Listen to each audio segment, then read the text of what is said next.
Good morning, friends. Yesterday we have so far studied about present tense, and today we are going to discuss past tense. Okay, so past tense also includes, or it is having four forms. You already know it: simple, continuous, perfect, perfect continuous. That is past simple, past continuous, past perfect, and past perfect continuous. So in this class we have to study past sentences belong to those events that they had already happened. So ಈಗಾಗಲೇ ಘಟನೆಗಳು ಆಗಿ ಹೋಗಿವೆ, ಮುಗಿದಿದೆ, ಅಂಥ ವಾಕ್ಯಗಳನ್ನು ಮಾಡುವುದು ಭೂತಕಾಲದ ವಾಕ್ಯಗಳು ಅಂತ ಕರಿತೀವಿ. We call it as the sentences belongs to past tense. That is, sentences refer some past events. How to make such type of sentences? So let us start with first one. Today we are going to study, just I am telling you, that is past tense. Past tense ಅಂತಂತಂದ್ರೆ ಭೂತಕಾಲ. ಭೂತಕಾಲ ಅಂತಂತಂದ್ರೆ ಈಗಾಗಲೇ ನಿಮಗೆ ಗೊತ್ತಿರುವಂತೆ ಆಗಿ ಹೋಗಿರತಕ್ಕಂಥ ಕಾಲ ಅಂತ ನೀವು ಅನ್ಬಹುದು. ಸೊ ಇವಾಗ yesterday we studied, that is I, we, you, he, she, it, they. What are these? These are called subjects. Okay, of course they are personal pronouns, but we consider here subjects.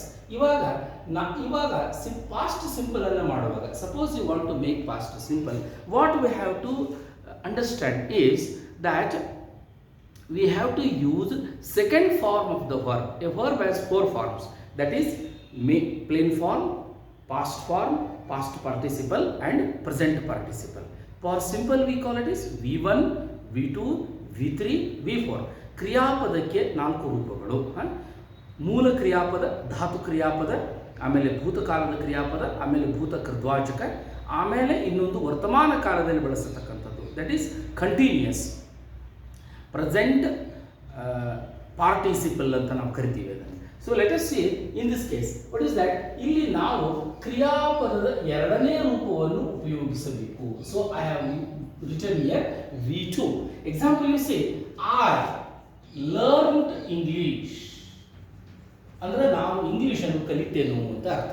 I learned English. Is it? I learned English. ನಾನು English ಅನ್ನು ಕಲಿತೇನು ಅಂತ ಅರ್ಥ. ಹೀಗೆ I learned English ಅಂತಂತಂದ್ರೆ ನಾನು English ಅನ್ನು ಕಲಿತೇನು ಅಂತ ಅರ್ಥ. ಇವಾಗ ಇದನ್ನ ಒಂದೇ ರೀತಿಯಲ್ಲಿ ನಾವು ಹೇಳ್ಬೋದು. We can say like this: any verb, second form of the verb you can use here. This is tense is very simple. See friends, from I, we, you, he, she, it, they, you can use only second form of the verb. I can say I went, you went, he went. ಅಂದ್ರೆ ಕ್ರಿಯಾಪದದ ಎರಡನೇ, go, went, gone. Do not ask from where have you got it. Sir ನಿಮಗೆ ಇದು ಎಲ್ಲಿಂದ ಗೊತ್ತಾತ್ರಿ ಅಂತ ಕೇಳಬೇಡ್ರಿ. ಅದೊಂದು fixed rule ಇದೆ, ಫಿಕ್ಸ್ಡ್ ಎಕ್ಸ್ಪ್ರೆಷನ್ಸ್ಗಳಿದಾವೆ. Example you see go, go, went, gone. ಇವಾಗ ನೋಡಿ, ಥಿಂಕ್, ಥಾಟ್, ಥಾಟ್. ಓಕೆ, ಈ ರೀತಿ ನೀವು ಬರೀಬಹುದು. So see think, thought, thought. V1, V2, V3, V4 is going. Go, went, gone, going ಅಂತ ಬರ್ತದೆ. Go, went, gone, going. ING ಫಾರ್ಮ್ಗಳು, when we add ING form, it means it is present participle. ನೀವೇನಂತ ಕರಿಬಹುದು ಅದಕ್ಕೆ? It is called present participle. So ನೀವು sir ಇದನ್ನು ಎಲ್ಲಿಂದ ತಂದ್ರಿ ಅಂತ, go, how does go become went ಅಂತ ನೀವು ಕೇಳಬಹುದು. ಅದು it is not a question to be ask. Okay, ಅದು ಪ್ರಶ್ನೆ ಮಾಡುವಂತಿಲ್ಲ. You cannot challenge this. So you have to accept. Go present, went past, gone past participle, going is present participle. Is it clear? So like this you have to buy this.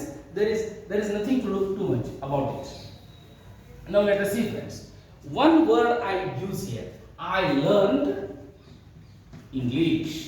ನಾನು English ಅನ್ನು ಕಲಿತೆನು. I learned English many years ago. ಅನೇಕ ವರ್ಷಗಳ ಹಿಂದೆ ನಾನು English ಅನ್ನು ಕಲಿತೆನು. He defeated him in the battle. ಅವನು ಯುದ್ಧದಲ್ಲಿ ಅವನನ್ನು ಸೋಲಿಸಿದನು. Okay, Prithviraj Chauhan defeated Muhammad Ghazni in the battle.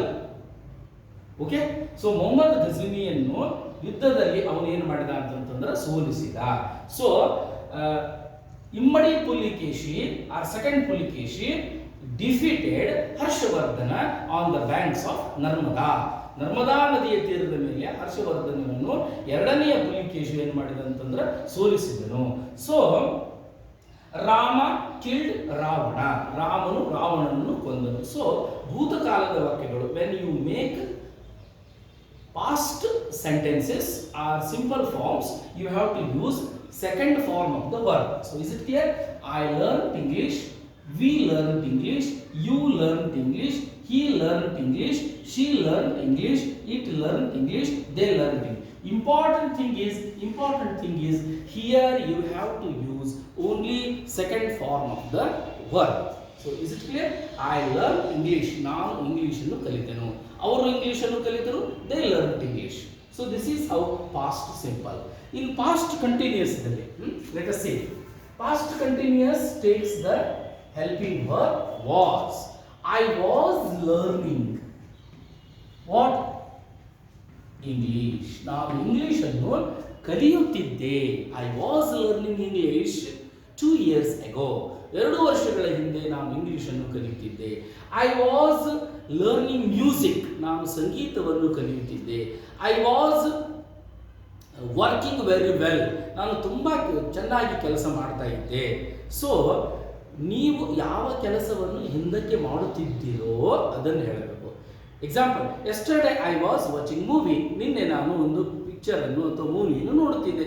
At that time my father came and child me, ಅವ್ರ ತಂದೆ ಬಂದು ಏನು ಮಾಡಿದ್ರು ಅಂತಂದು ನನ್ನನ್ನು ಬೈದರು. ಅಟ್ ದಟ್ ಟೈಮ್ ಅಂದರೆ ನೀವು ಮಾಡುವ ಸಂದರ್ಭದಲ್ಲಿ ಏನು ಕೆಲಸ ಆಯಿತು ಅಂತ ಅರ್ಥ, ಆ ಸಂದರ್ಭದಲ್ಲಿ ತಂದೆಯವರು ಬಂದರು ಅಂತ ಅರ್ಥ. So I was learning English, ನಾನು ಇಂಗ್ಲೀಷನ್ನು ಕಲಿಯುತ್ತಿದ್ದೆ. ಇದೇ ರೀತಿಯಾಗಿ ಇವುಗಳಿಗೆ ಏನು ಮಾಡಿ were, we were learning music, ನೀವು ಸಂಗೀತವನ್ನು ಕೂಡ ಅನ್ಬೋದು, ನಾವು ಸಂಗೀತವನ್ನು ಕಲಿಯುತ್ತಿದ್ದೆವು. We were learning music, you were learning music, you were learning music, ನೀನು ಸಂಗೀತವನ್ನು ಕಲಿಯುತ್ತಿದ್ದೆ ಅಂತ. ಸೊ ಇವುಗಳಿಗೆ ಬಳಸತಕ್ಕಂಥದ್ದು ವರ್. Is it clear? ಅಂದ್ರೆ ಭೂತಕಾಲದಲ್ಲಿ ವಿ ವರ್ ಡಾನ್ಸಿಂಗ್ ದೇರ್, ನಾವು ಅಲ್ಲಿ ಡಾನ್ಸ್ ಮಾಡ್ತಾ ಇದ್ವಿ. We were playing on the play ground, ನಾವು ಪ್ಲೇ ಗ್ರೌಂಡ್ ಅದ ಮೇಲೆ ಏನು ಮಾಡ್ತಾ ಇದ್ವಿ, ಆಟ ಆಡ್ತಾ ಇದ್ವಿ. We var making lot of noise, okay, ನಾವು ತುಂಬ ದಂಗೆಯನ್ನು ಮಾಡ್ತಾ ಇದ್ದೀವಿ. ಯು ವರ್ ಕಟಿಂಗ್ ಜೋಕ್ಸ್, ನೀನು ಜೋಕ್ಸರ್ಗಳನ್ನು ಹೇಳ್ತಾ ಇದ್ದೆ.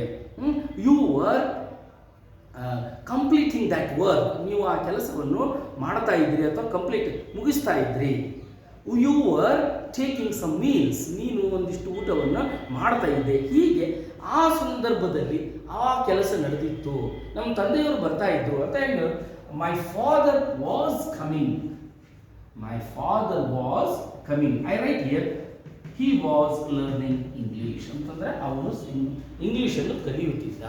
My father was coming, my father was going, my mother was making rotis, my mother was making tea, my mother was making coffee in the morning.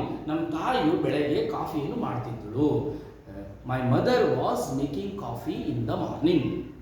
Okay, yesterday my father was feeling cold. ನಮ್ಮ ತಂದೆಯವರಿಗೆ ನಿನ್ನೆ ಏನಾಗಿತ್ತು ಅಂತಂತಂದ್ರೆ ಒಂದಿಷ್ಟು cold ಆಗಿತ್ತು ಅಥವಾ ನೆಗಡಿ ಆಗಿತ್ತು ಅಂತ ಅರ್ಥದಲ್ಲಿ. ಸೊ ಇಟ್ ವಾಸ್ ಬಾರ್ಕಿಂಗ್, ಉದಾಹರಣೆ ನಾಯಿ ಇತ್ಯಾದಿಗಳಿದ್ದರೆ ಇಟ್ ವಾಸ್ ಬಾರ್ಕಿಂಗ್ ಎಸ್ಟರ್ಡೇ. ನಾವು ನಿನ್ನೆ ಏನಾಗಿತ್ತು ಅಂತಂತಂದರೆ yesterday dog was barking, it disturbed me lot, ಅದು ನನಗೆ ತುಂಬ ಏನಾಯಿತು ಅಂತಂದ್ರೆ ತೊಂದರೆ ಕೊಟ್ಟಿತು ಅಂತ ಹೇಳುವಾಗ. ಸೊ ಹಿ ಶಿ ಇಟಗಳಿಗೆ ವಾಸ್ ಎಂಬುದನ್ನು ಉಪಯೋಗಿಸಿ. ಆಮೇಲೆ ಪ್ರೆಸೆಂಟ್ ಪಾರ್ಟಿಸಿಪಲ್ ಅಂತಂದರೆ ಕ್ರಿಯಾಪದದ 4ನೇ ರೂಪವನ್ನು ಕಡ್ಡಾಯವಾಗಿ ಬಳಸಬೇಕು. You do not say I was learn ಅಂತ ಹೇಳಬಾರ್ದು, ಐ ವಾಸ್ ಲರ್ನಿಂಗ್ ಅಂತಲೇ ಹೇಳಬೇಕು. Whenever your point is reference is about the past. Now they were learning painting, ಅವರು ಪೇಂಟಿಂಗ್ ಅನ್ನು ಕಲಿಯುತ್ತಿದ್ದರು. Many years ago, many days ago, okay, about a month ago, what they were doing, ಅವರು ಏನು ಮಾಡ್ತಾ ಇದ್ರು ಅಂತ ಹೇಳುವಾಗ ಇದನ್ನು ನೀವು ಬಳಸಿ. Is it clear? So this expression means this fixed point you should remember. I follows was, we you follow were, he she it was, and the were follows were. So therefore ಇಲ್ಲಿ ನಾವು ನೆನಪಿಟ್ಕೋಬೇಕು, was were ಭೂತಕಾಲವನ್ನು ಸೂಚಿಸುತ್ತವೆ. was were indicate past tense. I am a student and I was a student. ನಾನು ವಿದ್ಯಾರ್ಥಿ ಇದ್ದೆ, I was a student. So whenever reference is the past, then you have to use was and were. Now next, any question? So I think you understood. So past continuous, I was learning, we you were learning, he she it was learning, and they were learning. ಕಲಿಯುತ್ತಿದ್ದರು, ಇದ್ದರು, ಹಿಂದಕ್ಕೆ ಆ ಕೆಲಸ ನಡೀತಾ ಇತ್ತು. A few months ago, a few days ago, few hours ago, that action was taking place. ಆ ಕ್ರಿಯೆ ನಡೀತಾ ಇತ್ತು, that action was taking place ಅಂತ ಹೇಳುವ ಸಂದರ್ಭದಲ್ಲಿ ಈ ವಾಸ್ ಮತ್ತು ವರ್ಗಳನ್ನು ನೀವು you have to use in the past continuous. So you can say I was reading English in the morning. ನೀವು ಯಾವಾಗ ನೀವು ಇಂಗ್ಲೀಷ್ ಓದುತ್ತಿದ್ದೆ ಅಂತ ಕೇಳಿದರೆ ಯಾರಾದರೂ, I was reading English in the morning to get more marks. So ನೀವು ನಿಮ್ಮ ಅದ ಕೆಲಸವನ್ನು ಹೇಗೆ ಮಾಡ್ತಾ ಇದ್ರಿ, ಯಾವಾಗ ಅಂತ ಹೇಳುವಾಗ ಅದನ್ನು ನೀವು ಬಳಸಬೇಕಾಗುತ್ತದೆ, ವಾಸ್ ಅನ್ನುವುದನ್ನು ಬಳಸಬೇಕಾಗುತ್ತದೆ. Now let us see friends, this is also very easy. See, I ನಿಂದ ದೇಕ್ಕೆ ನೀವು ಒಂದೇ ಸಹಾಯಕ ಕ್ರಿಯಾಪದವನ್ನು had ಎಂಬುದನ್ನು ಬಳಸಿ. I had learned English ಅಂದ್ರೆ ನಾನು ಇಂಗ್ಲಿಷನ್ನು ಕಲಿತಿದ್ದೆ ಅಂತ ಅರ್ಥ. Many years ago that learning action had completed, finished in the past. ಭೂತಕಾಲದಲ್ಲಿ ಆ ಕ್ರಿಯೆ ಏನಾಗಿದೆ ಅಂತಂತಂದರೆ ಸಂಪೂರ್ಣವಾಗಿ ಮುಗಿದು ಹೋಗಿದೆ. ಉದಾಹರಣೆಗೆ ನಾನು 4 ವರ್ಷಗಳ ಹಿಂದೆ ಮನೆಯನ್ನು ಕಟ್ಟಿದ್ದೆ. I had build a house 4 years ago. ಹೌದಾ, 4 ವರ್ಷಗಳ ಹಿಂದೆ ನಾನು ಮನೆಯನ್ನು ಕಟ್ಟಿದ್ದೆ. ನಾನು ಅವನಿಗೆ ಮೈಸೂರಿನಲ್ಲಿ ಭೇಟಿಯಾಗಿದ್ದೆ. ಅಂದರೆ ಭೇಟಿಯಾಗುವ ಕ್ರಿಯೆ, that meeting had totally completed, finished. ಇಲ್ಲಿ ಏನಿದೆ, ಪ್ರೆಸೆಂಟ್ ಪಾಸ್ಟ್ ಸಿಂಪಲದಲ್ಲಿ you do not see the completion of the action. ಇಲ್ಲಿ ನೀವು ಕ್ರಿಯೆ ಪೂರ್ಣವಾದದರ ಬಗ್ಗೆ ನಿಮಗೆ ಮಾಹಿತಿ ಇಲ್ಲ. I learned English and I had learned ಇಂಗ್ಲೀಷದಲ್ಲಿ ಇರುವ ವ್ಯತ್ಯಾಸವೇನು? Here action happened, but here you can see the completeness of the action. ಕ್ರಿಯೆಯು ನಿಜಕ್ಕೂ ಮುಗಿದಿದೆ. ಉದಾಹರಣೆಗೆ ಐ ಲರ್ನ್ಡ್ ಇಂಗ್ಲೀಷ್ ಅಂದರೆ ನಾನು ಇಂಗ್ಲೀಷನ್ನು ಕಲಿತೆ. ಇಲ್ಲಿ to understand, to get its meaning, you can say I had learned English. ನಾನು ಇಂಗ್ಲಿಷನ್ನು ಕಲಿತಿದ್ದೆ means that action, that learning action or that activity reached its completeness. ಅದು ತನ್ನ ಏನು ಮಾಡಿದೆ ಅಂತಂತಂದ್ರೆ ಕ್ರಿಯೆಯನ್ನು ಮುಗಿಸಿದೆ ಅಂತ ಹೇಳ್ಬೋದು. You see, I had learned English ಅಂದರೆ ನಾನು ಇಂಗ್ಲೀಷನ್ನು ಕಲಿತಿದ್ದೆ. I had learned English completely when I was studying in 10th standard. ನಾನು 10ನೇ ತರಗತಿಯಲ್ಲಿ ಇದ್ದಾಗಲೇ ಸಂಪೂರ್ಣ ಎಲ್ಲ ಇಂಗ್ಲೀಷನ್ನು ಕಲಿತಿದ್ದೆ. Okay, so you see, such type of sentences you can come across in history. Gandhiji had fought against the British. ಗಾಂಧೀಜಿಯವರು ಬ್ರಿಟಿಷರ ವಿರುದ್ಧವಾಗಿ ಹೋರಾಡಿದ್ದರು. ಇದು completeness. Okay, then Subhash Chandra Bose had visited Germany. Subhash Chandra Bose ಅವರು ಜರ್ಮನಿಗೆ ಭೇಟಿ ಕೊಟ್ಟಿದ್ದರು. There he had collected some people, some soldiers to fight against the British. So ಈ ರೀತಿಯಾಗಿ ನಾವು ಭೂತಕಾಲದಲ್ಲಿ ವಾಕ್ಯಗಳನ್ನು ಮಾಡಬಹುದು. ಸೊ ಈ ರೀತಿಯಾಗಿ I, we, you, he, she ಇಟ್ಟಗಳಿಗೆ ಕ್ರಿಯಾಪದದ 3ನೇ ರೂಪವನ್ನು, that is called past participle ಉಪಯೋಗಿಸುವುದರ ಜೊತೆಗೆ ನೀವು ಹ್ಯಾಡ್ ಎಂಬುದನ್ನು ಉಪಯೋಗಿಸಬೇಕು. Had indicates that completeness of the action. Completeness of the action. Is it clear? Now once again, I had learned English, I had learned music, I had learned many things. He had come here to get some books. ಅವನು ಇಲ್ಲಿ ಬಂದಿದ್ದ ಪುಸ್ತಕಗಳನ್ನು collect ಮಾಡುವುದಕ್ಕೆ. So ಯಾವುದೇ ಕ್ರಿಯೆ ಭೂತಕಾಲದಲ್ಲಿ ಆಗಿದೆ ಮತ್ತು complete ಆಗಿದೆ, ಪೂರ್ತಿಯಾಗಿದೆ, ಎಂಬುದನ್ನು ಹೇಳುವಾಗ that to express the completeness of the action or that activity you have to use had and V3. Remember, here you have to use V3, that is past participle. Now this is the same. Let us see, this is also very easy. You can say here, I had been learning what? Music since 2019. ಅಂದರೆ ಇದು ಬಹಳ ವಿಶೇಷವಾಗಿರ್ತಕ್ಕಂಥ ವಾಕ್ಯ. U C particularly, I had been learning music since 2019. ನಾನು 2019ರಿಂದ ಸಂಗೀತವನ್ನು ಕಲಿಯುತ್ತಾ ಇದ್ದೆ. It means what? Action started in the past and continued in the past. Is it clear? ಅಂದರೆ ಈ ಕ್ರಿಯೆ ಭೂತಕಾಲದಲ್ಲಿ ಆರಂಭವಾಗಿ ಭೂತಕಾಲದಲ್ಲಿ ಏನಾಗುತ್ತದೆ ಅಂತಂತಂದರೆ ಮುಂದುವರಿಯುತ್ತದೆ. That is called past perfect continuous tense. Action still continued in the past. So I had been learning music since 2019 ಅಂತಂದರೆ 2019ರಿಂದ ನಾನು ಸಂಗೀತವನ್ನು ಕಲಿಯುತ್ತಾ ಇದ್ದೆ. ಸೊ ಅದು ಯಾವುದೋ ಭೂತಕಾಲದಲ್ಲಿ ಕ್ರಿಯಾರಂಭವಾಗಿ ಹಾಗೆ ಏನಾಗಿದೆ ಅಂತಂತಂದ್ರೆ ಅದು ಮುಂದುವರೆದಿದೆ ಅಂತ ಹೇಳುವಾಗ ವಾಕ್ಯಗಳು. ಸೊ ಲೆಟ್ ಅಸ್ ಸೀ, ಇದು ಕೂಡ ಸರಿ. ಐ ವಿ ಯು ಇವುಗಳಿಗೆ ಹ್ಯಾಡ್ ಬೀನ್ ಉಪಯೋಗಿಸಿ, ಈ ಶೀಟ್ಗಳಿಗೂ ಕೂಡ ಹ್ಯಾಡ್ ಬೀನ್ ಉಪಯೋಗಿಸಿ, ದೇಕನ್ನು ಕೂಡ ಏನು ಮಾಡಿ ಹ್ಯಾಡ್ ಬೀನ್ ಅನ್ನು ಉಪಯೋಗಿಸಿ. This the fixed one. So then you have to use what? V4, that is called present participle. Here I can once again write here, you have to also use V4 as far as ing form is concerned. Now you say V4, I had been learning music. ನಾನು ಸಂಗೀತವನ್ನು ಕಲಿಯುತ್ತಾ ಇದ್ದೆ. ವರ್ತಮಾನ ಕಾಲದಲ್ಲಿ present perfect continuous ಮತ್ತು past perfect ಕಂಟಿನ್ಯೂಯಸ್ದಲ್ಲಿರುವ ವ್ಯತ್ಯಾಸವೇನು? What is the difference between present perfect continuous and past perfect continuous? The only thing is, in present perfect continuous tense action started in the past and continues in the present. But in this case action started in the past and it continued in the past. So you have to understand, you have to get it. Therefore what I say, I had been learning, I had been walking a long distance. ನಾನು ತುಂಬ ದೊಡ್ಡ ಉದ್ದವಾಗಿರ್ತಕ್ಕಂಥ ರಸ್ತೆಯಿಂದ ಆಕ್ರಮಿಸ್ತಿದ್ದೆ ಅಂತ ಹೇಳ್ತಾನೆ, ನಡೀತಾ ಇದ್ದೆ ಅಂತ ಹೇಳ್ತಾನೆ ಅವನು. ಸೊ ದೇರ್ಫೋರ್ ಈ ವಾಕ್ಯಗಳನ್ನು ಅತಿ ಸರಳವಿದೆ. ಪಾಸ್ಟ್ ಪರ್ಫೆಕ್ಟ್ ಕಂಟಿನ್ಯೂಯಸ್ದಲ್ಲಿ ಐ ವಿ ಯು ಇವುಗಳಿಗೆ ಹ್ಯಾಡ್ ಬೀನ್ ಮತ್ತು ಕ್ರಿಯಾಪದದ ನಾಲ್ಕನೆಯ ರೂಪ that is called present participle ಅನ್ನು ಉಪಯೋಗಿಸಿ. ದೆನ್ ಹಿ ಶೀಟ್ಗಳಿಗೆ ಏನು ಮಾಡಿ ಸೇಮ್ ಹ್ಯಾಡ್ ಬೀನ್ ಮತ್ತು ಪ್ರೆಸೆಂಟ್ ಪಾರ್ಟಿಸಿಪಲ್ ಇರಲಿ, ದೇಕನ್ನು ಕೂಡ ಹ್ಯಾಡ್ ಬೀನ್ ಇರಲಿ. Is it clear? ಇದು ಭೂತಕಾಲದಲ್ಲಿ ಆರಂಭವಾಗ್ತದೆ, ಇದಕ್ಕೆ ಭೂತಕಾಲದಿಂದ ಭೂತಕಾಲ ಇಲ್ಲ.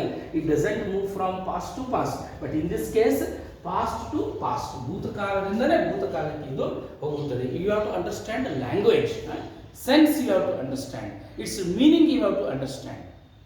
Is it clear? So I think you understood it.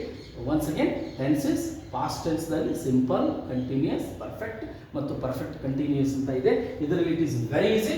Remember, only you have to use here second form of the verb. ಕ್ರಿಯಾಪದದ ಎರಡನೇ ರೂಪವನ್ನು ಇಲ್ಲಿ ಇಡಿ. ಆಮೇಲೆ ಕಂಟಿನ್ಯೂಯಸ್ನಲ್ಲಿ ಆಯ್ದ ಮುಂದೆ ವಾಸ್ ಫಿಕ್ಸ್ಡ್ ಅದು, ವಿ ಯು ಇವುಗಳ ವರ್ ಅಂತ ಇಟ್ಕೋಬೇಕು. He she it follow was ಅಂತ ಇದೆ. ದೇ ಫಾಲೋಸ್ ವರ್ ಅಂತ ನೀವು ಉಪಯೋಗಿಸಿ. ದೆನ್ ಐ ವಿ ಯು ಮತ್ತು ಹಿ ಶಿ ಇಟ್ಗಳಿಗೆ ಹ್ಯಾಡ್ ಅನ್ನು ಬಹಳ easy, very easy. You have to use had and third form of the verb, that is called past participle. V3 I have written here. Then I, we, you, then he, she, it, they ಗಳಿಗೆ had been ಎಂಬುದನ್ನು ಏನು ಮಾಡಿ ಅಂತಂದ್ರೆ ಉಪಯೋಗಿಸಿ. ಹಾಗೂ ಕ್ರಿಯಾಪದದ ನಾಲ್ಕನೇ ರೂಪವನ್ನು fourth form of the verb, that is called present participle ಅನ್ನು ಉಪಯೋಗಿಸಿ.